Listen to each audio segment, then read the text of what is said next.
गजाननं भूतगणाधिसेवितं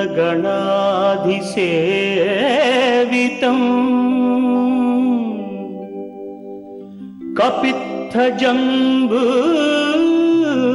फलसारभक्षितम्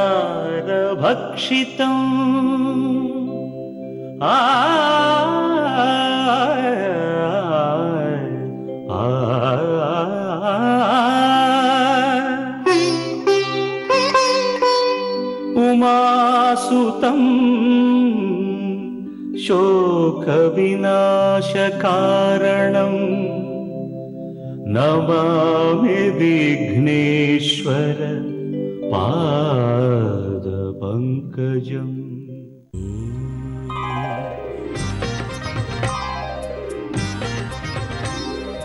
ओम श्रीनिवास ओम श्रीनिवास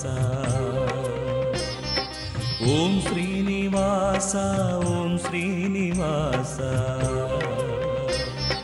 நாள்தோறும் உன்னை நான் பாட வேண்டும்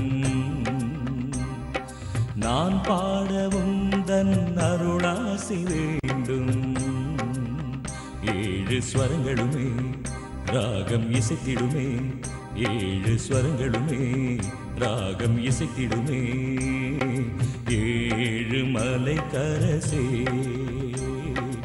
ஏழு மலை கரசே ஓம் ஸ்ரீனிவாசா ஓம் ஸ்ரீனிவாசா ஓம் ஸ்ரீனிவாசா ஓம் ஸ்ரீனிவாசா.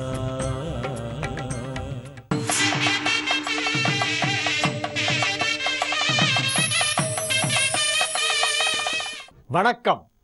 சனிக்கிழமை டிசம்பர் மாதம் 27ஆம் தேதி, ஜெய வருஷம் மார்கழி மாதம் 12ஆம் தேதி. இன்றைய நட்சத்திரம் சதயம், பகல் 1:30 வரையிலே, அதன் பிறகு பூரட்டாதி. திதி வளர்பிறை சஷ்டி. யோகம் அமிர்த யோகம், பகல் 1:30 வரையிலே, அதன் பிறகு யோகம் நன்றாக இல்லை. கடகராசிக்கு சந்திராஷ்டமம். இன்றைக்கு முழுவதும் கடகராசிக்கு சந்திராஷ்டமம் இருக்கிறது. இன்றைய சிறப்புகள்: சஷ்டி விரதம். மாதம் வளர்பிறை சஷ்டியிலே விரதம் இருந்து முருகப்பெருமானை வழிபடுவது வழக்கம். இன்று சஷ்டி. சஷ்டியில் விரதம் இருந்தால் குழந்தை பாக்கியம் இல்லாதவர்களுக்கு குழந்தை பிறக்கும். சஷ்டியிலே விரதம் இருந்தால் குழந்தைகள் நன்றாக இருப்பார்கள். குழந்தை உள்ளவர்கள் கூட சஷ்டி விரதம் அனுஷ்டிப்பது வழக்கம்.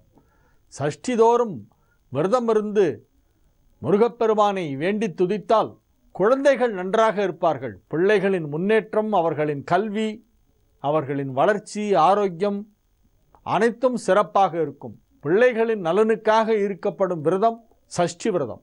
ஒவ்வொரு மாதமும் அமாவாசையான 6வது நாள் சஷ்டி விரதம் அனுஷ்டிப்பது வழக்கம். இன்றைய தினம் சஷ்டி விரதம் இருக்கின்ற நாள்.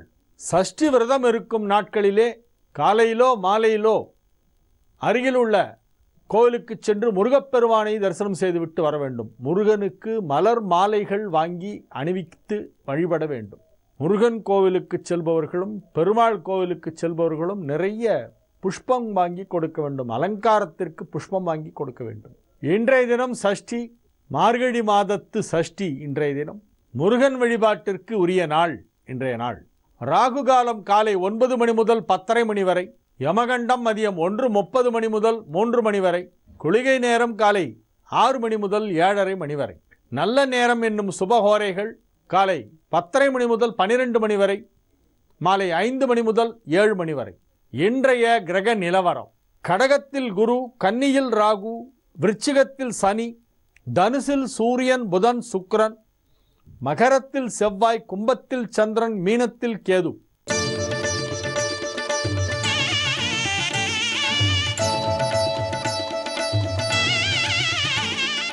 மேஷ ராசிக்கு இது ஒரு நன்மைகள் நடைபெறும் நல்ல நாள். ராசிக்கு 11ஆம் இடத்திலே சந்திரன் அமைந்திருக்கின்ற ஒரு நாள் என்பதால் உங்களது பணிகள் அனைத்தையும் வெகு விரைவாக, சுலபமாக, வெற்றிகரமாக, செம்மையாக செய்து முடிப்பீர்கள். உங்களது தொழில் வளர்ச்சி மிகச் சிறப்பாக இருக்கும். நீங்கள் உத்தியோகத்தில் இருப்பவர்களாக இருந்தால் உங்களுக்கு பதவி உயர்வு கிடைப்பதற்கு வாய்ப்பு இருக்கிறது. சுய தொழில் செய்கின்றவர்களுக்கு அதிக அளவிலான லாபம் கிடைக்கக்கூடிய ஒரு நாளாக இந்த நாள் விளங்கும். பணம் கொடுக்கல் வாங்கல் சீராக நடைபெறும். பொருளாதார நிலையிலே நல்ல வளர்ச்சி ஏற்படுகின்ற ஒரு நாள். பொருளாதார முன்னேற்றம் மிகச் சிறப்பாக இருக்கும். சேமிப்புகள் உருவாகும். குடும்பத்திலே மகிழ்ச்சியான நிகழ்ச்சிகள் எல்லாம் நடைபெறும். கணவன் மனைவி உறவு சுமூகமாக இருக்கும். தொழில் நிமித்தமாக வெளியூர் சென்றிருந்த உங்கள் வாழ்க்கை துணை மீண்டும் இப்பொழுது வீடு திரும்பி விடுவார். அந்யோன்யம் அதிகரிக்கும். மகிழ்ச்சி அலை வீசும். பிள்ளைகளின் முன்னேற்றம் மிகச் சிறப்பாக இருக்கும். ஆரோக்கியத்தில் நல்ல முன்னேற்றம் ஏற்படும். நன்மைகள் அதிக அளவிலே நடைபெறும் நல்ல நாள். ரிஷப ராசிக்கு இது ஒரு மிகச்சிறந்த நன்மைகள் நடைபெறும் நல்ல நாளாக விளங்குகிறது. மிக அற்புதமான நிலையிலே கிரகங்கள் எல்லாம் அமைந்திருக்கின்ற ஒரு நாள். ராசிக்கு 10ஆம் இடத்திலே சந்திரன் அமைந்திருக்கின்ற ஒரு நாள் என்பதால் உங்களது பணிகள் அனைத்தும் சீராக நடைபெறும், சிறப்பாக நடைபெறும். தொழில் தொடர்பான உங்களது புதிய முயற்சிகள் அனைத்தும் வெற்றி அளிக்கும். தொழிலை விரிவுபடுத்துவதற்கு நீங்கள் செய்ய வேண்டிய அனைத்து வேலைகளையும் செய்வீர்கள். நன்மைகள் மிக பெரிய அளவிலே நடைபெறுகின்ற ஒரு நல்ல நாள். மகிழ்ச்சியான நிகழ்ச்சிகளிலே கலந்து கொள்வீர்கள். மனதிற்கு பிடித்தவர்களை எல்லாம் சந்திப்பீர்கள். மனதிலே உற்சாகம் பொங்கி எழுகின்ற ஒரு நாளாக இந்த நாள் விளங்கும். நல்ல தகவல்கள் வந்து சேரும். நீங்கள் செய்து வரும் தொழிலிலே மிகப்பெரிய ஒரு வளர்ச்சி ஏற்படும் ஒரு நல்ல நாளாக இந்த நாள் இருக்கும். அதிக நன்மைகள் நடைபெறும் ஒரு நல்ல நாள். குடும்பத்தில் மகிழ்ச்சியான நிகழ்ச்சிகள் எல்லாம் நடைபெறும். உற்றார் உறவினர்களின் ஒத்துழைப்பு உங்களுக்கு கிடைக்கும். திருமண வயதிலே இருக்கும் ரிஷபராசி ஆண் பெண்களுக்கெல்லாம் இப்பொழுது திருமணம் நிச்சயிக்கப்படுகின்ற வாய்ப்பு மிக பிரகாசமாக காணப்படுகிறது. இது ஒரு நல்ல நாள். மிதுன ராசிக்கு இது ஒரு மகிழ்ச்சியான நாள். நன்மைகள் அதிக அளவில் நடைபெறுகின்ற ஒரு நல்ல நாளாக விளங்கும். ராசி அதிபதி புதன் ராசிக்கு 7ஆம் இடத்திலே இருக்கிறது. ராசியை பார்த்து கொண்டிருக்கிறது. இன்றைக்கு ஒரு நாள் தான் 7ஆம் இடத்திலே புதன் இருக்கிறது. நாளை தினம் அது நகர்ந்து 8ஆம் இடம் சென்று விடுகிறது. ஆகவே இன்றைய தினம் உங்களுக்கு சற்று அதிகம் நன்மைகள் நடைபெறக்கூடிய ஒரு நாளாக இருக்கும். மகிழ்ச்சியாக இருப்பீர்கள். 2ஆம் இடத்திலே வக்ரகதியில் வந்த குரு உச்சம் பெற்று உங்களது வாழ்க்கையை செழிப்படைய செய்து கொண்டிருக்கிறது. பொருளாதாரத்துறையிலே உங்களுக்கு நல்ல ஒரு வளர்ச்சி இருக்கும். பொருளாதாரம் தொடர்பான பணியிலே உள்ளவர்களுக்கு பதவி உயர்வு கிடைக்கும். அதிக நன்மைகள் நடைபெறுகின்ற ஒரு நல்ல நாள். வங்கி பணியாளர்கள், இன்சூரன்ஸ் போன்ற துறைகளிலே இருப்பவர்கள், தனியார் நிதி நிறுவனங்களிலே பணிபுரிபவர்கள், நிதி நிர்வாகம் செய்பவர்கள், தணிக்கை செய்பவர்கள், பணம் தொடர்பான தொழிலிலே உள்ளவர்கள் அனைவருக்கும் இது ஒரு மிக அற்புதமான நன்மைகள் நடைபெறும் நல்ல நாளாக விளங்குகிறது. நீங்கள் செய்து வரும் தொழிலில் சில மாற்றங்கள் நிகழும். ஒரு சிலருக்கு பணியிட மாற்றம் இப்பொழுது கிடைக்கலாம். ஒரு சிலருக்கு பதவி உயர்வு கிடைக்கும். ஒரு சிலருக்கு புதிய சலுகைகள் வழங்கப்பட்டு அதனால் ஊதிய உயர்வு கிடைக்க வாய்ப்பிருக்கிறது. தொழில் வளர்ச்சி மிகச் சிறப்பாக இருக்கும். உத்தியோகத்தில் உள்ளவர்களுக்கும் சுய தொழில் செய்கின்றவர்களுக்கும் அதிக பொருளாதார வளர்ச்சியும் மகிழ்ச்சியும் ஏற்படுகின்ற ஒரு நாளாக இந்நாள் விளங்கும். கடக ராசிக்கு இது ஒரு சந்திராஷ்டம நாள். புதிய முயற்சிகளில் இறங்க வேண்டாம். மனதை கட்டுப்படுத்த வேண்டும். தியானம் செய்யுங்கள். காலையில் 10 நிமிடமும் மாலையில் 10 நிமிடமும் தியானம் செய்தால் உங்களுக்கு மன அமைதி பெறும். தியானம் என்பது ஏதேனும் ஒன்றை குறித்து அதையே நினைத்து கொண்டிருப்பது தியானம். நீங்கள் எதை வேண்டுமானாலும் குறித்து நினைத்து கொள்ளலாம். உங்கள் வழிபாட்டு தெய்வம் என்னவோ அதை நீங்கள் நினைத்து கொள்ளலாம். அல்லது சூரியனை நினைத்து கொள்ளலாம். ஏதேனும் ஒன்றை நினைத்து கொண்டு உங்களுடைய மனதை ஒருமுகப்படுத்தி ஃபுல் கான்சன்ட்ரேஷன் பவரை கொண்டு வந்து 10 நிமிஷம் ஒரே இடத்தை ஃபோக்கஸ் பண்ணுறது தான் தியானம். அவ்வாறு நீங்கள் காலையில் 10 நிமிடம், இரவிலே 10 நிமிடம், காலை எழுந்தவுடனே 10 நிமிடமும், இரவு படுக்கப் போவதற்கு முன்பு 10 நிமிடமும் தியானம் செய்யும் பழக்கத்தை ஏற்படுத்தி கொண்டால் மனம் கட்டுப்பாட்டில் இருக்கும். மனதை நாம் கட்டுப்படுத்த முடியும். மனம் போன போக்கிலே நாம் போகாமல் நாம் சொல்லும்படியெல்லாம் அந்த மனத்தை கேட்க செய்ய வேண்டும். அதற்கு தியான பயிற்சி மிக மிக அவசியம். தியானம் செய்வது பற்றி நமக்கு ஒரு மிகப்பெரிய ஒரு விழிப்புணர்வை ஏற்படுத்தியவர் விவேகானந்தர். விவேகானந்தர் காட்டிய பாதையிலே தியானம் செய்தால் நமக்கு அது சுலபமாக சித்தி அடைய முடியும். அத்தகைய தியான பயிற்சியை நீங்கள் மேற்கொள்ள துவங்குங்கள். உங்களுக்கு அது மிக மிக அவசியம். கடகராசிக்காரர்களுக்கும் விருச்சிக ராசிக்காரர்களுக்கும் தியானம் செய்வது இன்றியமையாதது. கண்டிப்பாக செய்ய வேண்டும். ஏனென்றால் சந்திரன் அதிபதியாக உள்ள ராசி கடகம், சந்திரன் நீச்சம் பெறும் ராசி விருச்சிகம். இவ்விரண்டு ராசிக்காரர்களுக்கும் மனதிலே எப்போதும் ஏதேனும் ஒரு எதிர்மறை எண்ணம் மோதிக்கொண்டே இருக்கும். மனதிலே சலனங்களும் சஞ்சலங்களும் அதிகமாக இருக்கும் இவ்விரு ராசியினருக்கும். ஆகவே இவ்விரு ராசியினரும் கண்டிப்பாக தியானம் பயிற்சி செய்ய வேண்டும். கடக ராசிக்கு தியான பயிற்சி செய்வது மிக மிக அவசியம். இன்றைய தினம் முதல் துவங்கி நீங்கள் தியானம் செய்ய ஆரம்பியுங்கள். அதன் மூலமாக நீங்கள் உங்கள் மனதை கட்டுப்படுத்தலாம், மனதை நெறிப்படுத்தலாம், வழிப்படுத்தலாம், முறைப்படுத்தலாம், அனைத்தும் செய்யலாம். சிம்ம ராசிக்கு இது ஒரு மிகச்சிறந்த நன்மைகள் நடைபெறும் நல்ல நாளாக விளங்குகிறது. ராசிக்கு 7ஆம் இடத்திலே 12க்குடைய சந்திரன் அமர்ந்து ராசியை பார்த்து கொண்டிருக்கின்ற ஒரு மிகச்சிறந்த ஒரு கிரக நிலவரம் ஏற்பட்டிருக்கிறது. நன்மைகள் அதிக அளவிலே நடைபெறுகின்ற ஒரு நல்ல நாளாக இந்த நாள் விளங்கும். உங்கள் ராசிக்கு 2க்கும் 11க்கும் அதிபதியான புதன் 5ஆம் இடமாகிய பூர்வ புண்ணிய ஸ்தானத்திலே ராசி அதிபதி சூரியனோடு இணைந்திருக்கின்ற ஒரு அற்புதமான ஒரு கிரக நிலவரம் இன்றைக்கு இருக்கிறது. நாளைய தினம் அந்த புதன் நகர்ந்து 6ஆம் இடம் சென்று விடுகிறது. இன்றைய தினம் மட்டுமே புதன் சுக்கிரன் சூரியன் சேர்க்கை ஏற்பட்டு இருக்கிறது. அந்த சேர்க்கையின் கடைசி நாள் இன்றைய தினம். அதன் பிறகு கிரகங்களெல்லாம் மாறிவிடுகின்றன. இன்றைய நாள் உங்களுக்கு மிகப்பெரிய நன்மை நடைபெறும் ஒரு நல்ல நாள். நல்ல தகவல்கள் வந்து சேரும். முக்கியமான விஷயங்கள் பற்றி ஆலோசனை நடத்துவீர்கள். உங்களது தொழில் தொடர்பான சிக்கல்களை எல்லாம் தீர்ப்பது குறித்த ஆலோசனையை இந்நாளிலே நீங்கள் செய்தால் அது மிகச் சிறப்பாக இருக்கும். பொருளாதார நிலையிலே நல்ல முன்னேற்றம் ஏற்படும். நன்மைகள் அதிக அளவிலே நடைபெறுகின்ற ஒரு நல்ல நாள். குடும்பத்தில் மகிழ்ச்சியான நிகழ்ச்சிகள் எல்லாம் நடைபெறும். சுப விசேஷங்கள் நிகழ்த்துவது பற்றிய பேச்சுவார்த்தைகளை நடத்துவீர்கள். அனைத்து விதமான நன்மைகளும் நடைபெறுகின்ற ஒரு நல்ல நாளாக இந்நாள் விளங்கும். கன்னி ராசிக்கு இது ஒரு நன்மைகள் நடைபெறும் நல்ல நாளாக விளங்குகிறது. 6ஆம் இடத்திலே சந்திரன் இருக்கக்கூடிய ஒரு அற்புதமான ஒரு நல்ல நாள். 6ஆம் இடத்து சந்திரன் என்பது உங்களுக்கு மிகப்பெரிய நன்மை செய்யும்.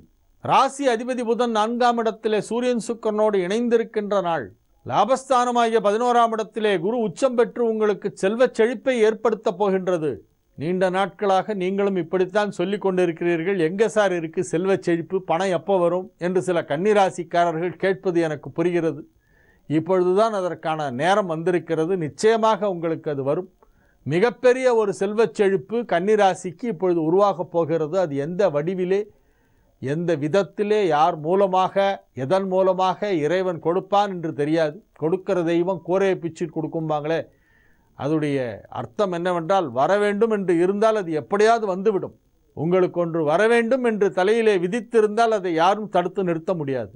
ஒன்று வரக்கூடாது, வர முடியாது, வருவதற்கு கொடுப்பனை இல்லை என்று இருந்தாலும் நீங்கள் தலையிழ நின்றாலும் அதை பெற முடியாது. தீதும் நன்றும் பிறர் தர வாரா. உங்களுக்கு வர வேண்டியது வந்து தீரும். இப்பொழுது வரக்கூடிய காலம் நெருங்கிவிட்டது. நல்ல கிரக அமைப்பு ஏற்பட்டு இருக்கிறது. ஆகவே மிகப்பெரிய ஒரு செல்வச் செழிப்பு உங்களுக்கு உருவாகப் போகிறது. உங்களது தொழிலிலே மகத்தான வளர்ச்சி ஏற்படும். உங்களது தொழிலிலே எதிர்பாராத விதமாக பெரிய வளர்ச்சி ஏற்படும். உத்தியோகத்திலே இருப்பவர்களுக்கு மிகப்பெரிய பதவி உயர்வு கிடைக்கும். உங்களுக்கு மேலதிகாரிகள் சிலர் பணியிட மாற்றம் பெறுவார்கள், அல்லது பதவி விலகுவார்கள், அல்லது அவர்கள் ஓய்வு பெறுவார்கள். ஆகவே உங்களுக்கு எதிர்பாராத விதமாக சில பதவி உயர்வுகளெல்லாம் இப்பொழுது கிடைப்பதற்கு வாய்ப்பு இருக்கிறது. நன்மைகள் அதிக அளவிலே நடைபெறுகின்ற ஒரு நல்ல நாளாக இந்த நாள் விளங்கும். இது ஒரு மிகச்சிறந்த நன்மைகள் நடைபெறும் நல்ல நாள். துலா ராசிக்கு இது ஒரு மகிழ்ச்சியான நாள். நன்மைகள் மிக அதிக அளவிலே நடைபெறுகின்ற ஒரு நாளாக இந்த நாள் விளங்கும். ராசிக்கு 5ஆம் இடத்திலே சந்திரன் இருக்கிறது. ராசி அதிபதி 3ஆம் இடத்திலே சூரியனோடும் புதனோடும் சேர்ந்திருக்கிறது. இத்தகைய கிரக சேர்க்கை இன்று மட்டுமே இருக்கிறது. சூரியன் புதன் சுக்கிரன் காம்பினேஷன் இன்னைக்கு ஒரு நாளைக்கு தான் இருக்கு. நன்மைகள் அதிக அளவிலே நடைபெறுகின்ற ஒரு நல்ல நாளாக இந்த நாள் விளங்கும். மகிழ்ச்சியாக இருப்பீர்கள், ஆரோக்கியமாக இருப்பீர்கள், பொருளாதார முன்னேற்றம் நன்றாக இருக்கும். குடும்பத்தில் அனைவரும் உங்களை பெரிதும் போற்றி மதிப்பார்கள். உங்களது பங்களிப்புக்கு கிடைக்க வேண்டிய அங்கீகாரமும் மரியாதையும் உங்களுக்கு கிடைக்கும். குடும்பத்திற்காக நீங்கள் எப்படி உழைத்திருக்கிறீர்கள், அனைவருக்கும் உதவி செய்திருக்கிறீர்கள், அனைவரையும் மேலே தூக்கி விட்டிருக்கிறீர்கள். அதற்கெல்லாம் உங்களுக்கு கிடைக்க வேண்டிய ஒரு பிரதிபலனை இப்பொழுது நீங்கள் எதிர்பார்க்கலாம். குடும்ப வட்டாரத்திலும் நட்பு வட்டாரத்திலும் உங்களுக்கு முக்கியத்துவம் அதிகரிக்கின்ற ஒரு நேரம் என்று இதை சொல்லலாம். பணிபுரியும் இடத்திலே உங்களுக்கு மிகப்பெரிய ஒரு பொறுப்பு வழங்கப்படும். அங்கும் உங்களுக்கு மதிப்பும் மரியாதையும் அதிகரிக்கும். செல்வ நிலை உயரும், செல்வாக்கு அதிகரிக்கும். நன்மைகள் நடைபெறும் ஒரு நல்ல நாள். திருமண வயதிலே இருக்கும் துலா ராசி இளம் ஆண் பெண்களுக்கெல்லாம் இப்பொழுது திருமணம் நிச்சயிக்கப்படுகின்ற நேரம் நெருங்கிவிட்டது. பெண் பார்க்கச் செல்லும் நேரம் இது. இப்பொழுது பெண் பார்ப்பது, திருமணம் பேசி முடிப்பது, முகூர்த்தத்திற்கு நாள் குறிப்பது, திருமண தேதியை கையிலே வைத்து கொண்டு திருமண மண்டபத்தை தேடி அலைகிறார்கள். என்னுடைய ஒரு உறவினர், அந்த பெண்மணி அங்கேருந்து ஃபோன் பண்ணி, நீங்கள் கொடுத்த தேதியில் எதுவுமே மண்டபம் இல்லை, வேறு ஏதாவது தேதி கொடுங்க அப்படின்னு கேட்குறாங்க. அந்த மாதத்தில் இருக்கிற எல்லா தேதியும் கொடுத்துட்டேன், இவ்வளோதான் முகூர்த்த நாள், இதுக்குள்ளே எதாவது பாருங்கள் அப்படின்னா, இல்லை வேறு ஒரு டேட் அந்த மண்டப மேனேஜர் சொல்கிறார் அப்படின்னா, மண்டப மேனேஜர் சொன்னால் நான் என்னமா பண்ண முடியும், இவ்வளோதான் தேதி அந்த மாதத்தில் என்றால். ஒரு முகூர்த்தம் என்பது அதில் பல விஷயங்கள் இருக்கின்றன. கிழமை, நட்சத்திரம், திதி, யோகம், பஞ்சக சுத்தம், லக்ன நேரத்திலே ராவுகாலம், யமகண்டம், குளிகை 3 இருக்கக்கூடாது. சில பேர் குளிகையில் முகூர்த்தம் வைக்கிறாங்க, அதெல்லாம் வைக்கக்கூடாது. மணப்பெண்ணுக்கும் மாப்பிள்ளைக்கும் சந்திராஷ்டமம் இருக்கக்கூடாது. பல விஷயங்களை பார்த்து தான் ஒரு முகூர்த்தத்தை முடிவு செய்ய முடியும். பஞ்சக சுத்தம் அமையிறது ரொம்ப கஷ்டம். அதையெல்லாம் கால்குலேட் பண்ணி தேதியை கொடுத்தாக்க அங்கே போய் ஃபோன் பண்ணி மண்டபம் கிடைக்கல, வேறு டேட் கொடுங்க அப்படின்னு கேட்குறாங்க. அதனால் இன்றைக்கி திருமண மண்டபம் அது ஒரு பெரிய ஒரு விஷயமாக தெரியறது எல்லாருக்கும். ஆகவே முன்கூட்டியே இப்பொழுதெல்லாம் முகூர்த்த தேதியை குறித்து விடுகிறார்கள். 2015 கல்யாணத்துக்கு இப்போ செப்டம்பர் வரைக்கும் டேட் கொடுத்துருக்கேன் நான். செப்டம்பர் வரைக்கும் அந்த தேதியெல்லாம் வாங்கிட்டு போகிறாங்க. அந்த மாதிரி தேதிகள் முன்கூட்டியே இப்பொழுதெல்லாம் வாங்கி கொண்டு போய் மண்டபத்தை முடிவு செய்து அதன் பிறகு திருமணம் செய்கிறார்கள். இப்பொழுது துலா ராசிக்கு அந்த நேரம் நெருங்கி விட்டது. திருமண தேதி குறிக்கும் நேரம் கிட்ட விட்டது. ஆகவே திருமண முயற்சியில் இறங்கினால் நிச்சயமாக அது வெற்றிகரமாக நடந்து முடியும். மன வாழ்க்கை மகிழ்ச்சிகரமாக அமையும். நன்மை நடைபெறும் நல்ல நாள். விருச்சிக ராசிக்கு இது ஒரு மிகச்சிறந்த நன்மைகள் நடைபெறும் நல்ல நாளாக விளங்குகிறது. ராசிக்கு 4ஆம் இடமாகிய கும்பத்திலே சந்திரன் இருக்கக்கூடிய ஒரு நாள். மிகச்சிறப்பான நிலையிலே கிரகங்களெல்லாம் அமைந்திருக்கின்றன. ராசி அதிபதி செவ்வாய் 3ஆம் இடத்திலே உச்சம் பெற்று, குரு 9ஆம் இடத்திலே உச்சம் பெற்று, இரண்டும் ஒன்றை ஒன்று பார்த்து கொண்டிருக்கின்ற அற்புதமான ஒரு நல்ல நாளாக இந்த நாள் விளங்குகிறது. மிகப்பெரிய நன்மைகளெல்லாம் நடைபெறுகின்ற ஒரு நல்ல நாள். கலைத்துறையிலே உள்ளவர்களுக்கு மிகப்பெரிய ஒரு அங்கீகாரம் கிடைக்கக்கூடிய ஒரு நேரம் இது.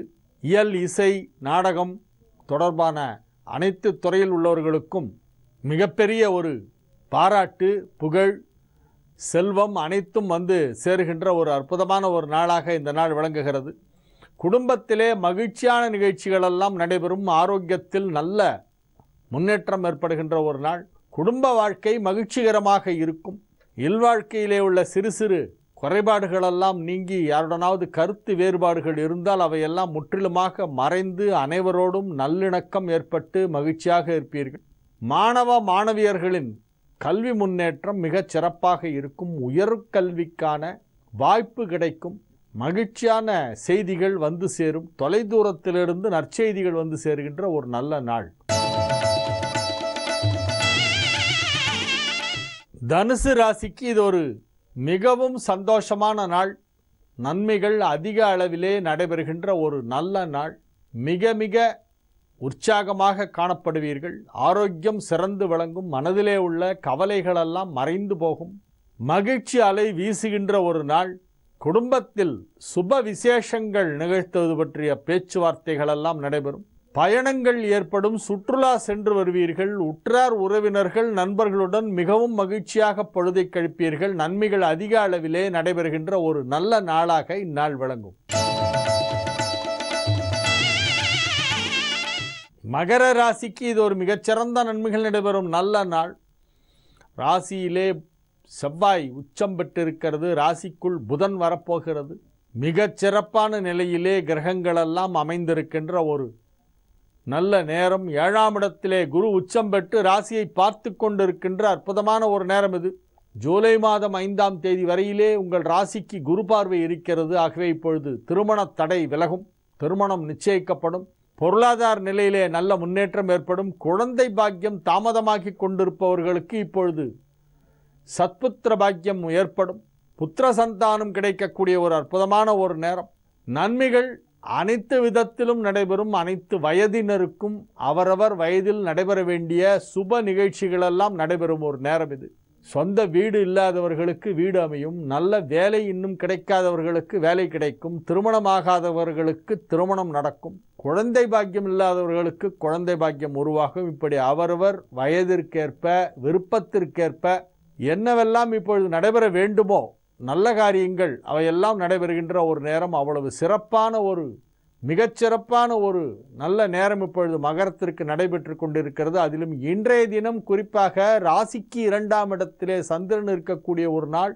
மிக பெரிய அளவிலே பொருளாதார வளர்ச்சி ஏற்படும். பணம் கொடுக்கல் வாங்கலில் இருந்த சிக்கல்களெல்லாம் தீரும். உங்களுக்கு கிடைக்க வேண்டிய பணம் கைக்கு வந்து சேரும். நன்மைகள் அதிக அளவில் நடைபெறும் ஒரு நல்ல நாளாக இந்த நாள் விளங்கும். கும்பராசிக்கு இது ஒரு மகிழ்ச்சியான நாள். அசையா சொத்து வாங்கும் வாய்ப்பு இப்பொழுது மிகவும் வலுவாக இருக்கிறது. பிறந்த வீட்டு சீதனமாக சில பெண்களுக்கு அசையா சொத்து கிடைக்கும். பிறந்த வீட்டிலிருந்து வரவேண்டிய சொத்தில் பங்கு இப்பொழுது கிடைக்கும். அது தாமாக வரும். நீங்கள் கேட்டு உடன் பிறந்தவர்களின் மனதை புண்படுத்த வேண்டாம், தாமாக வரும். சுமூகமான முறையிலே சண்டை சச்சரவு எதுவும் இல்லாமல், மனஸ்தாபம் எதுவும் இல்லாமல் உங்களுக்கு கிடைக்க வேண்டிய பூர்வீக சொத்து, உங்களுடைய தந்தையார் வழி சொத்து உங்களுக்கு வந்து சேரும். ஆண்களாக இருந்தாலும் பெண்களாக இருந்தாலும் குடும்பத்திலே சொத்து என்று ஏதேனும் இருந்தால் அதிலே கிடைக்க வேண்டிய பங்கு இப்பொழுது கிடைத்துவிடும். அப்படி சொத்து எதுவும் இல்லை என்றால் நீங்களே வாங்குவீர்கள். அதற்கு இப்பொழுது வழி பிறக்கும். அதற்கு தேவையான பண வசதி உங்களுக்கு உருவாகும். அல்லது யாரேனும் கடன் கொடுப்பார்கள். இந்த கடனை வாங்கி நீங்கள் வீட்டை வாங்குவீர்கள். வீடு வாங்குவதற்கும் கல்யாணம் பண்ணுவதற்கும் மட்டும்தான் கடன் வாங்கலாமா, மற்றதுக்கெல்லாம் கடன் வாங்கக்கூடாது. ஏன்னா வீட்டை கட்டிப்பார் கல்யாணத்தை பண்ணிப்பார் என்று ஏன் சொன்னாங்கன்னா, இது ரெண்டும் நம்ம போட்ட பட்ஜெட்டுக்குள்ளே முடியாது, கொஞ்சம் கூட தான் ஆகும். அது ரெண்டுத்துக்கும் கடன் வாங்க வேண்டி வரும். இந்த ரெண்டு நல்ல விஷயங்களுக்காக கடன் வாங்கினால் தவறில்லை. இப்பொழுது கடன் வாங்கியோ வாங்காமலோ நீங்கள் சொந்த வீடு வாங்கி விடுவீர்கள். இப்பொழுது நேரம் உங்களுக்கு மிகவும் சாதகமாக இருக்கிறது. மாணவ மாணவியரின் கல்வி முன்னேற்றம் மிகச் சிறப்பாக இருக்கும். குடும்பத்தில் மகிழ்ச்சியான நிகழ்ச்சிகள் நடைபெறும். மீனராசிக்கு இது ஒரு மிகச்சிறந்த நன்மைகள் நடைபெறும் நல்ல நாள். செலவுகள் சற்று அதிகமாக ஏற்பட்டாலும் அவையெல்லாம் மகிழ்ச்சியான செலவுகள். சுற்றுலா சென்று வருவீர்கள். விரும்பிய பொருள்களை எல்லாம் வாங்கி குவிப்பீர்கள். வீட்டிலே புத்தாடை வாங்குவீர்கள், நகை வாங்குவீர்கள். தங்கம், வெள்ளி, வைரம், வைடூரியம், பிளாட்டினம் போன்ற விலை உயர்ந்த நகைகளையெல்லாம் வாங்குகின்ற யோகம், அந்த ஒரு பாக்கியம் இப்பொழுது உங்களுக்கு இருக்கிறது. நன்மைகள் மிகப்பெரிய அளவிலே நடைபெறுகின்ற ஒரு நல்ல நேரம் என்று சொல்லலாம். செல்வ செழிப்பு பன்மடங்காக இருக்கும். நன்மைகள் அதிக அளவில் நடைபெறுகின்ற ஒரு நல்ல நாள். மீண்டும் நாளை தினம் இதே நிகழ்ச்சியிலே உங்களை சந்திக்கும் வரை உங்களிடமிருந்து விடைபெற்றுக் கொள்வது உங்கள் வழிகாட்டி ஜோதிடர் ஹரிகேசநல்லூர் வெங்கட்ராமன். வணக்கம்.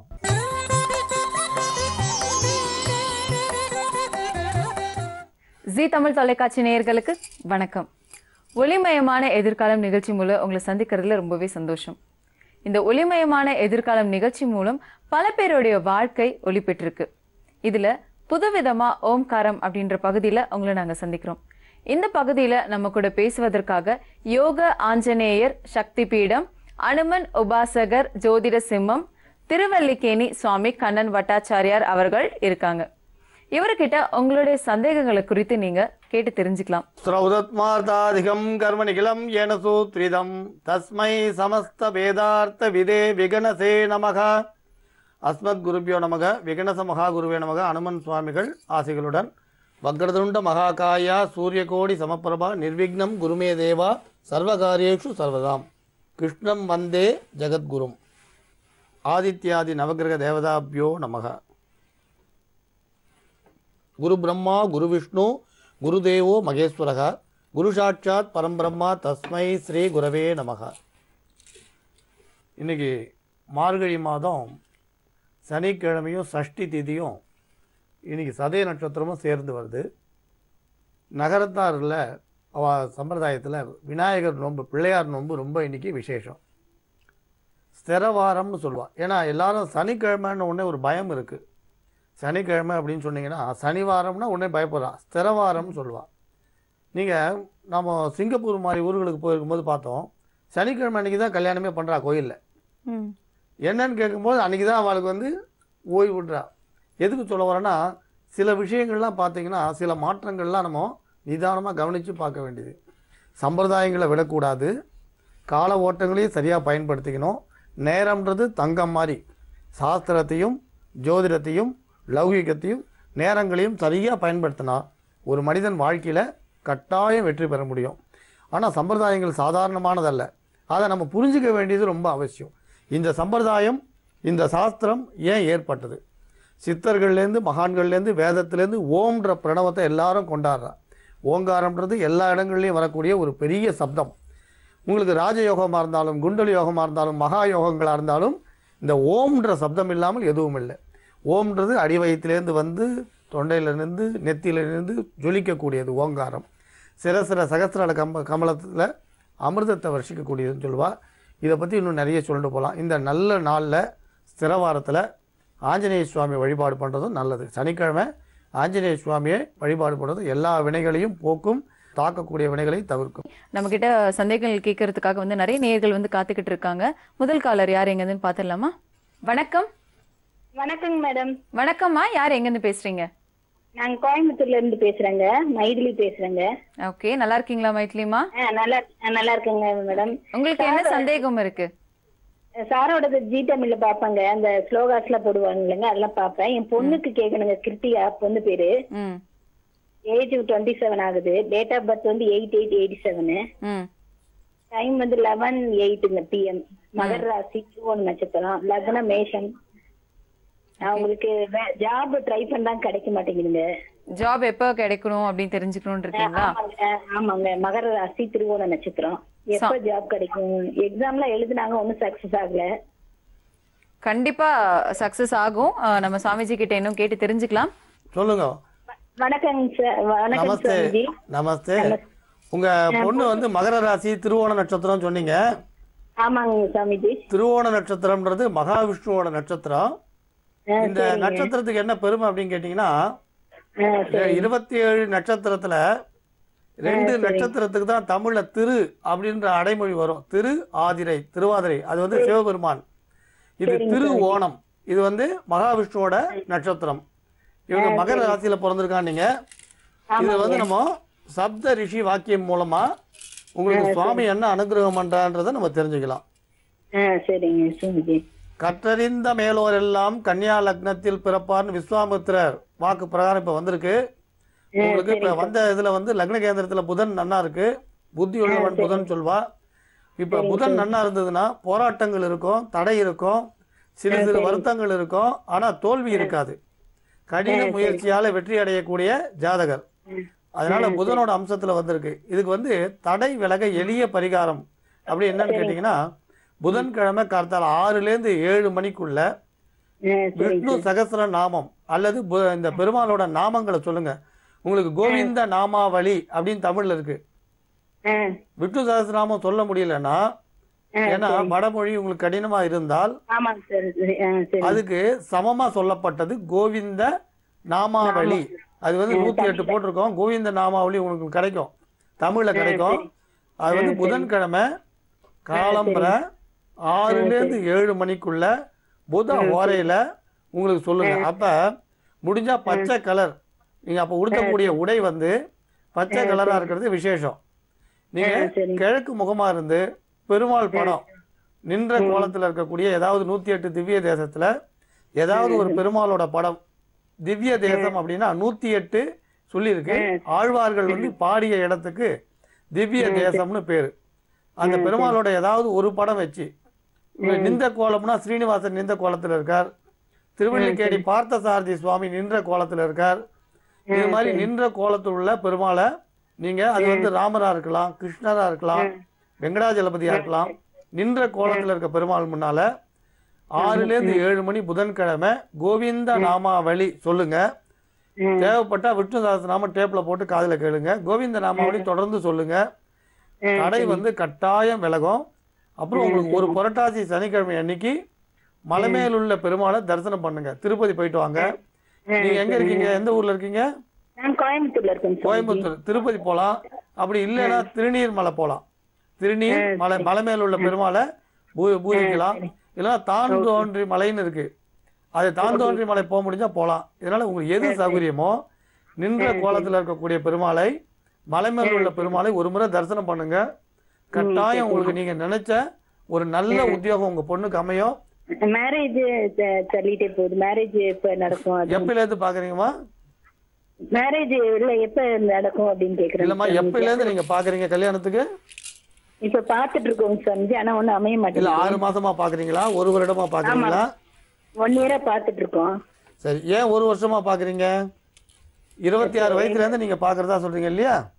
ஆமாங்க சாமிஜி. அங்க எம்இல முடிச்சுக்கிட்டாங்க, ஸ்டடீஸ்ல இருந்தது. அதனால சரி. 2 விஷயம் என்ன சொல்லுவோம்னா, சுவாமி வந்து மழையை கொடுக்குறார். அதுல நம்ம நனையாம இருக்கணும்னா கொடை எடுத்து போறோம். சுவாமி கொடுக்கறத கொடுத்துட்டு இருக்கார். அதுல வந்து நமக்கு உபயோகப்படுமா படாதான் நாம முடிவு பண்ணி அதை சரி பண்ணிக்கிறோம். சாதாரணமா நாங்க அடிக்கடி சொல்றது, பெண் குழந்தைகளுக்கு திருமணம் பாக்குறீங்க இல்லையா, அந்த வயசை தள்ளி போடாதீங்க. 21, 22 வயசுல இருந்து பார்க்க ஆரம்பிச்சா நியாயம். 25, 26ன்றது இப்ப இந்த இடத்துல நான் உங்களுக்கு சுட்டி காட்டுறது எல்லாருக்கும் பொருந்தட்டோன்னு வயசை வந்து கூடுமானவரை படிப்புன்ற காரணத்துல தள்ளிக்கிட்டே போறோம். அது மாதிரி தள்ளி போகும்பொழுது தான் இந்த மாதிரி விளைவுகளை நம்ம சந்திக்கிறோம். இருந்தாலும் உங்க பெண்ணுக்கு வந்து ஏற்கனவே பார்த்து வேண்டாம்னு விலகி போன ஜாதகமோ, அல்லது நீங்கள் ஏற்கனவே பார்த்து பேசாத இருந்த ஜாதகமோ, சென்னை மாதிரி நகரத்தில் வசிக்கக்கூடிய பையன் அமைவார். அந்த பையன் வந்து அரசாங்கம் சார்ந்த உத்தியோகம் பண்ணக்கூடியவராக இருப்பார், இல்லைனா நேரடி அரசில் உத்தியோகம் பண்ணக்கூடியவராக இருப்பார். படிப்பில் வந்து எந்த குறையும் இருக்காது. அந்த பையனோட வலது கையில் அல்லது வலது தோளில் ஒரு மச்சம் அல்லது அடையாளம் இருக்கும். கட்டாயம் இந்த திருமணம் வந்து தடையில்லாமல் நடக்க ஒரு சின்ன பரிகாரம் மட்டும் பண்ணுங்க, வேற எதுவும் பண்ண வேண்டாம். விருட்ச பரிகாரம்னு சொல்லி நாகலிங்க மரம் கேள்விப்பட்டிருப்பீங்க. அந்த நாகலிங்க மரம் வந்து பாம்பு மாதிரி பூ பூக்கும், சிவப்பு கலர்ல. அதை வந்து சிவன் கோயில்ல அப்படி இல்லைன்னா அம்மன் கோயில்ல மங்களவாரமா இருக்கக்கூடிய செவ்வாய்க்கிழமை அன்னைக்கு சூரிய உதயமாயி சூரியன் மறையறதுக்குள்ள கட்டாயம் நட்டுருங்க. நீங்க உங்க கையால நடலாம், உங்க பொண்ணு கையால நடலாம்.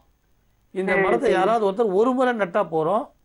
நீங்க நடுறதுக்கு முன்னாள் ராத்திரி துவரை வந்து 9 பிடி ஊற வச்சு அந்த ஜலத்தை வந்து மறுநாள் நட்ட மரத்துக்கு விடுங்க. துவரையை வந்து ஆட்டுக்கு கொடுங்க, பசுமாட்டுக்கள் ஆட்டுக்கு கொடுங்க. ஆடு உங்களுக்கு கிடைக்கலன்னா பசுமாட்டுக்கு கொடுங்க இந்த துவரையை. ஆனால் அடுத்த நாள்லேருந்து சாதாரண ஜலம் விட்டால் போகிறோம், துவரை ஜலம் விட வேண்டாம். நீங்கள் போக முடியலன்னா அந்த கோயிலில் இருக்கக்கூடிய சிப்பந்தியோ மற்றவர்களோ யாராவது விடலாம். இந்த நாகலிங்க மரத்தை நட்டிங்கனால் மரத்தை வெட்டிய தோஷம் விலகும். அதாவது உங்கள் பெண்ணுக்கு திருமண தடைக்கு காரணம் விருட்ச தோஷம். மரத்தை வந்து வெட்டின தோஷம் இருக்குது, பச்சை மரத்தை வெட்டிய தோஷம் இருக்குது. அதுக்கு இந்த எளிய பரிகாரம் பண்ணிங்கன்னா போகிறோம். செவ்வாயோட அருள் கிடைக்கும், அங்காரக பகவான் அருள் கிடைச்சா கட்டாயம் விவாகம் நல்ல விதமாக முடியும். இப்போ இன்னும் ஒரு 6 மாதம் தள்ளோன்றோம். இது 6 மாதம் 1 வருடம் தள்ளோன்ற சூழ்நிலையை சீக்கிரம் மாற்றி அமைக்கும். தடை நீங்கும், கட்டாயம் விவாகம் நடக்கும். வேறு பரிகாரங்கள் எதுவும் நீங்கள் செய்ய வேண்டிய அவசியம் கிடையாது. இதுக்காக நீங்கள் உடனே வந்து எந்திரம் ஓணுமா, மந்திரம் ஓணுமா, இல்லை கடுமையான ஜபம் பண்ணுமா, ஹோமம் பண்ணுமான்லாம் கஷ்டப்பட வேண்டாம். இந்த லகுவாக இருக்கிற இந்த பரிகாரத்தையே பண்ணுங்கள், உங்களுக்கு பலன் வந்து கட்டாயம் நடக்கும். விவாகம் விதிபூர்வகம்னு சொல்கிறா, கட்டாயம் சுவாமி வந்து அனுகிரகம் பண்ணுவார், நடக்கும். நிறைய காலர் வந்து சாமிஜி கிட்டே வந்து சந்தேகம் கேட்கறதுக்காக வெயிட் பண்ணிட்டு இருக்காங்க. அடுத்த நேர் யார் எங்க இருந்து அப்படின்றத பார்க்கலாம். வணக்கம். ஹலோ, வணக்கம் மேடம். வணக்கம், யார் எங்க இருந்து பேசுறீங்கம்மா? நான் இங்க திருச்சியில இருந்து சுகன்யா பேசுறேன் மேடம். சுகன்யா, எப்படி இருக்கீங்க? நல்லா இருக்கேன் மேடம். ஓகே, சுவாமிஜி கிட்ட என்ன சந்தேகம் நீங்க கேட்கணும்? இல்ல மேடம், இப்போ எனக்கு கல்யாணம் ஆகி 3 வருஷம் ஆகுது. ஓகே. கொஞ்சம் ப்ராப்ளமாவே இருந்துட்டு இருக்கு எங்களுக்குள்ள, ஹஸ்பண்ட் அண்ட் ஒய்ஃப்குள்ள. ஓகே. அத பத்தி சார் கிட்ட கேட்கணும், இல்ல நேர்ல வந்து மீட் பண்ண முடியுமா? முதல்ல வந்து உங்களுடைய பேரும் உங்களுடைய ஹஸ்பண்டுடைய பேரும் சொல்லுங்க. என்னோட பேர் சுகன்யா, என்னோட ஹஸ்பண்டோட பேர் கிஷோர் குமார். நாங்க லவ் மேரேஜ். ஓகே. வீட்ல அரேஞ்ச் பண்ணி தான் வச்சாங்க. எங்களுக்கு ஒரு பையன் இருக்கான், 3 வருஷம் ஆகுது கல்யாணம் ஆகி. உங்களுடைய டேட் ஆஃப் பர்த் சொல்லுங்க. 13/1/1989. 1989. உங்களோட ராசி நட்சத்திரம் சொல்லுங்க. மீன ராசி, உத்திரட்டாதி நட்சத்திரம். அவரோடது? மகர ராசி, திருவோண நட்சத்திரம். அவரோட date of birth 6/11/1989. Okay, fine. Swamiji கிட்ட வந்து கேட்கலாம். ஹலோ. சொல்லுங்கம்மா சுகன்யா, சொல்லுங்கம்மா. வணக்கம் சார். நமஸ்தே. அதான் சார், எங்களுக்கு கொஞ்சம் பிரச்சனையாவே இருந்துட்டு இருக்கு சார். சுத்தமா பண்ண மாட்டேன். சொல்றதெல்லாம் புரியுது. பிரச்சனை நீங்க சொல்றது பண விஷயத்திலையா, இல்ல கருத்து வேறுபாடு இல்லையா, இல்ல உங்க குடும்பம் சார்ந்த விஷயத்திலையா? சார் கருத்து வேறுபாடு குடும்பம் சார்ந்ததும், பணத்தை பத்தி எந்த பிரச்சனையுமே இல்ல சார். சொல்லுங்கம்மா. இப்போ 2 விஷயம் என்னன்னா, கேள்வி கேட்ட நேரத்தில் குரு ராகு சேர்ந்து வந்தது. அந்த மாதிரி குருவும் ராகுவும் சேர்ந்து கேந்திர மாரி வரும்பொழுது ஒரு மறைமுகமான போட்டி பொறாமைகள் இருக்குன்னு அர்த்தம். உங்கள் குடும்பத்தில் கொஞ்சம் திருஷ்டி போட்டி பொறாமைகள் இருக்கு.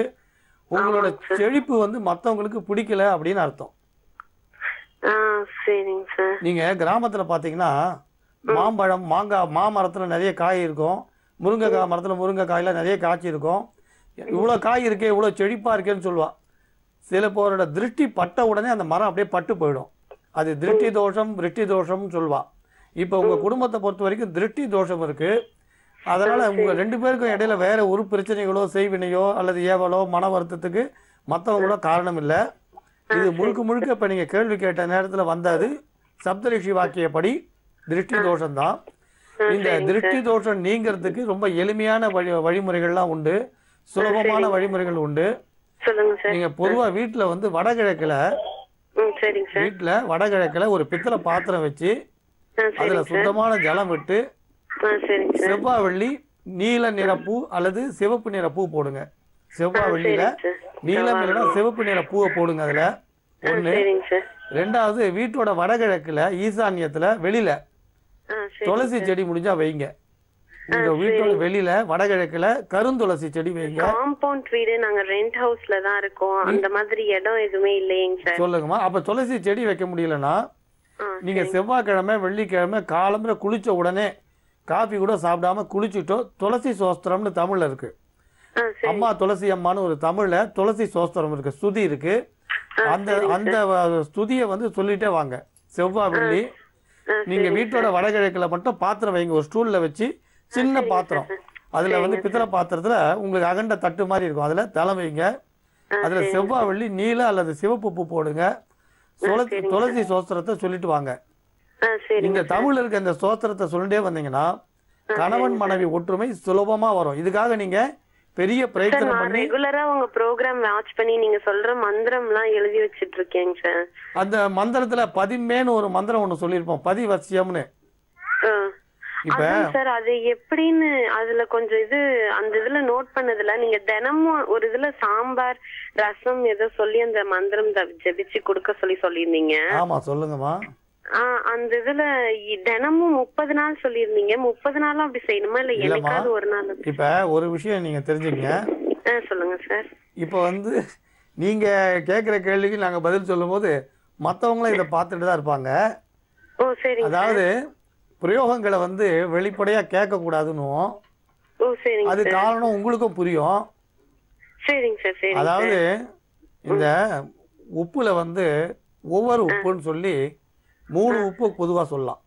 இந்த ஒவ்வொரு உப்புன்றது பௌர்ணமி காலங்கள்ல வறண்ட பூமியில கலர் நிலத்துல வெள்ளையா பூக்கும். அது சித்த மருத்துவத்துக்கு பயன்படக்கூடிய ஒவ்வொரு உப்பு.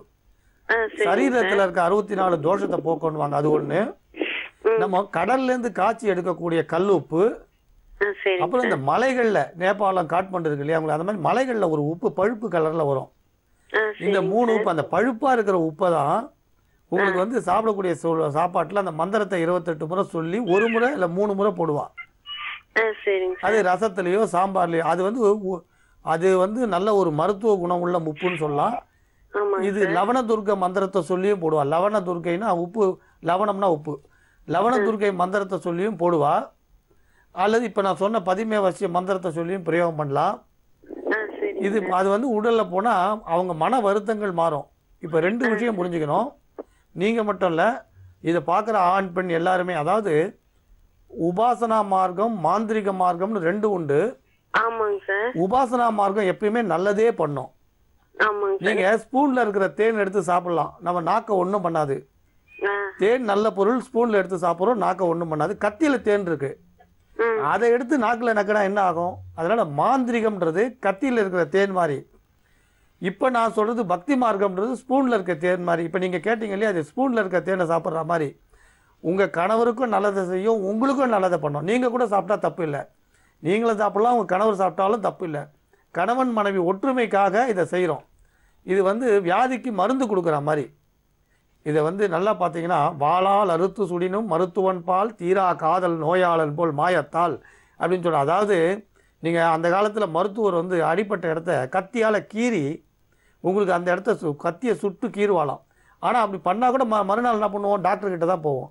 அதே மாதிரி நீ எவ்வளோ துன்பம் தந்தாலும் பிரிய மாட்டேன்னு சொல்லுவாள். அதுதான் கணவன் மனைவி உறவுகளும் எவ்வளவு கசப்பு வந்தாலும் பிரியாமல் இருக்க தான் இந்த பிரயோகம். இதனால் இந்த உப்பை போடுறோன்றதுனால மாந்திரிகம்னு எடுத்துக்க வேண்டிய அவசியம் இல்லை. உங்க கணவர் ஏதோ வசியம் பண்ணி அவர் சொத்துக்கள் எல்லாம் நீங்க அடைய போறீங்க கிடையாது. அந்த மாதிரி இல்லங்க சார். அதான் நல்ல விஷயம் அவரும் புரிஞ்சுக்கணும். நீங்க அந்த மாதிரி தான் சொன்னீங்க. கருத்து வேறுபாடு தான் ஆமா, அந்த கருத்து வேறுபாடு மாறுறதுக்கும் உங்க கணவருக்கும் உங்களுக்கு அன்பு வரத்துக்கும் உங்களுக்குள்ள, அதாவது கருத்து வேறுபாடுன்றது இயற்கையான ஒரு விஷயம் தான், தப்பு இல்லை. நீங்க மனம் விட்டு பேசுங்க. இந்த உப்பை 3 முறை பிரயோகம் பண்ணா போறோம். அவர்கிட்டயே சொல்லிட்டு கூட போடலாம். அதனால எந்த தப்பும் இல்லை. இது மாந்திரிக பிரயோகம் கிடையாது, பக்தி மார்க்கம்.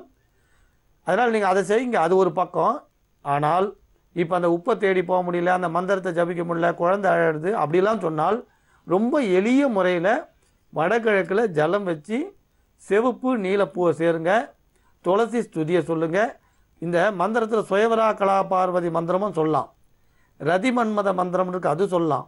சௌந்தர்ய லகரில் முதல்ல இருக்கக்கூடிய சிவசக்தியா யுக்தோ எதிபவதி சக்தக பிரபு இதுன்னு ஆரம்பிக்கும்.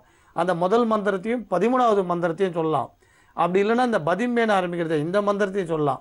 இதெல்லாம் வந்து குடும்பத்தை ஒத்துமை பண்ணுறதுக்கு, சுவாமியோட அனுகிரகத்தை சம்பாரித்து கொடுக்கறதுக்கு இருக்க எளிய ஸ்துதிகள். நீங்கள் இப்போ சொன்ன பிரயோகத்தையும் பண்ணுங்கள், அந்த மந்திரத்தையும் ஜெபம் பண்ணுங்கள். கட்டாயம் நீங்கள் எடுத்த முடிவு திருமண விஷயத்தில் சரியான முடிவாக இருக்கும். கணவன் மனைவி ஒற்றுமை நன்னா வரும். நீங்கள் இன்னும் ஒரு 100 ஆண்டு ஒற்றுமையாக இருப்பீங்க. ஆழ்வார் மங்களாசாசனம் சுவாமியை சொல்கிற மாதிரி 100 ஆண்டு காலம் ஒற்றுமையாக இருக்கிற வாய்ப்பு வரும். விவாகம் வந்து விவாக வாழ்க்கை வெற்றிகரமாக இருக்கும், கவலைப்படாதீங்க. நம்மளுடைய நேர் வந்து கொஞ்சம் தெளிவு இல்லாமல் இருந்தாங்க. இது ஆன்மீகத்தில் பண்ணலாமா இல்லை வந்து மந்திரத்தில் ஏதாவது பண்ணலாமா அப்படின்ற ஒரு குழப்பத்தில் இருந்தாங்க. அவங்களுக்கு ஒரு நல்ல தெளிவு கொடுத்தீங்க, நன்றி சுவாமிஜி. அது வந்து அடுத்த நேயர் யார் எங்க இருந்துன்னு பாக்குறதுக்கு முன்னாடி நம்ம ஒரு வணக்கம், யார் எங்க இருந்து பேசுறீங்க? சங்கரமூர்த்தி. சொல்லுங்க சங்கரமூர்த்தி சார், எப்படி இருக்கீங்க? நல்லா இருக்கேன். ஓகே, என்ன சந்தேகம் உங்களுக்கு நம்ம சுவாமிஜி கிட்ட கேட்கணும்? வேலை சேஞ்ச் பண்ணணும்னு இருக்கேன், வேலை விஷயமா பேசணும். நம்ம சுவாமிஜி கிட்ட வந்து இதுக்கு என்ன தீர்வு இருக்கு அப்படின்றத கேட்கலாம். சங்கரமூர்த்தி சொல்லுங்க. எனக்கு நான் சங்கரமூர்த்தி, நான் மீன ராசி, 21 ஆகஸ்ட் 1959 பிறந்தேன். நீங்க இதுக்கு முன்ன என்ன உத்தியோகம் பண்ணியிருந்தீங்க? நான் வந்து ஒரு கம்பெனில வேலை பார்த்தேன், அதுக்கு ஃபவுண்டரி கம்பெனில வேலை பார்த்தேன். சரி, எப்போ நீங்க அதுல இருந்து விலகினீங்க? விலகி இப்ப 2-3 மாசம் ஆச்சு. சொல்லுங்க. அது வந்து இப்ப வந்து வேற வேலைக்காக ட்ரை பண்ணிட்டு இருக்கேன். 2 விஷயம் உங்களுக்கு தெளிவாக சொல்லிடலாம். ஒரு விஷயம் வந்து இப்போ உங்களை பொறுத்த வரைக்கும் நீங்கள் கேள்வி கேட்ட நேரத்தில் உங்களுக்கு பலமாக வந்த கிரகம் உறுதியான ராஜ கிரகம் சொல்லலாம். சூரிய பகவான் பலமாக வந்தார், கேந்திரமேறி உச்சம் பெற்று நின்றார். இப்போ அந்த மாதிரி வரும்பொழுது என்னன்னு கேட்டிங்கன்னா, உங்களுக்கு எதிர்பாராமல் அரசு துறையிலேருந்து ஓய்வு பெற்று இல்லை அரசோட நேரடி சம்பந்தம் உள்ள ஒரு பெரிய மனிதரோட ஆதரவு கிடைக்கும்னு சொல்லலாம். அவர் வந்து கிட்டத்தட்ட வந்து அவர் உங்களோட நீங்கள் எந்த மொழி பேசுகிறீங்களோ அந்த மொழி அந்த குலம் சார்ந்தவராக இருப்பார். நீங்கள் வசிக்கக்கூடிய இடத்துக்கு அருகாமையிலே வசிக்கக்கூடியவராக இருப்பார். ஒருவேளை ஏற்கனவே அறிமுகமாகி அந்த நட்பு பேசாமல் இல்லை விடுபட்டு இருந்திருக்கலாம். இப்போ உங்களுக்கு வந்து கட்டாயம் வந்து ஒரு அருமையான சந்தர்ப்பம் கூடி வருது. ஒரு 30 நாளில் கூடி வரும்னு சொல்லலாம் அதிகபட்சம். உங்களுக்கு ஒரு 30 நாளில் இந்த ஒரு அருமையான சந்தர்ப்பம் கூடி வரலாம்.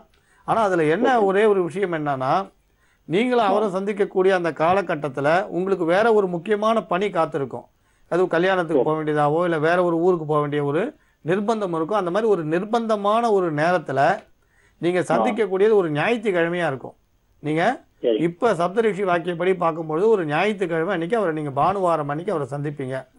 ஆனால் உங்களை பொறுத்த வரைக்கும் வேலையோட பலு அதிகமாக தெரியும், வருமானம் குறைவாக இருக்கும். ஆனால் ஏற்றுக்குங்க. ஏன்னு கேட்டிங்கன்னா அது ஒரு கேட்டு திறக்கிற மாதிரி அந்த கதவு உங்களுக்கு திறந்ததுன்னா அதுலேருந்து நீங்கள் பிரவேசித்து போய்கிட்டே இருப்பீங்க, வெற்றியை நோக்கி அடியெடுத்து வைப்பீங்க. இதனால் உங்களுக்கு வேறு பரிகாரங்கள்னு நீங்கள் எதுவும் பண்ண வேண்டிய அவசியம் இல்லை. இப்போ நீங்கள் கேள்வி கேட்குற நேரம் உங்களை நோக்கி அந்த அழைப்பு வர்றதுனால இதுக்கான பிரத்யோகமான பரிகாரங்கள் எதுவும் வேண்டாம். உங்கள் இஷ்ட தெய்வத்தை மட்டும் பிரார்த்தனை பண்ணுங்கள். கட்டாயம் நீண்ட நாட்களாக தள்ளி போன ஒரு விஷயம் கைக்கு எட்டி வரும். ஒரு நட்பு வழியில் நல்லது நடக்க வாய்ப்பு உண்டு. அதனால் நீங்கள் அதை பற்றி கவலைப்பட வேண்டிய அவசியம் இல்லை. நீங்கள் கேள்வி கேட்ட நேரம் பிரகாசிக்கக்கூடிய நேரமாகவே வந்திருக்கு. கட்டாயம் உங்களுக்கு நீங்கள் எதிர்பார்த்த வெற்றி கட்டாயம் கிடைக்கும். உத்தியோக ரீதியான வாய்ப்பு உண்டு.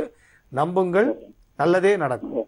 உங்களுடைய சந்தேகங்களுக்கு நம்மளுடைய சுவாமிஜி யோக ஆஞ்சநேயர் சக்தி பீடம், அனுமன் உபாசகர், ஜோதிட சிம்மம், திருவல்லிக்கேணி சுவாமி கண்ணன் பட்டாச்சாரியார் அவர்கள் சப்தரிஷி வாக்கியம் மூலம் உங்களுக்கு தீர்வு காணுவார். இது ஓம்காரம்.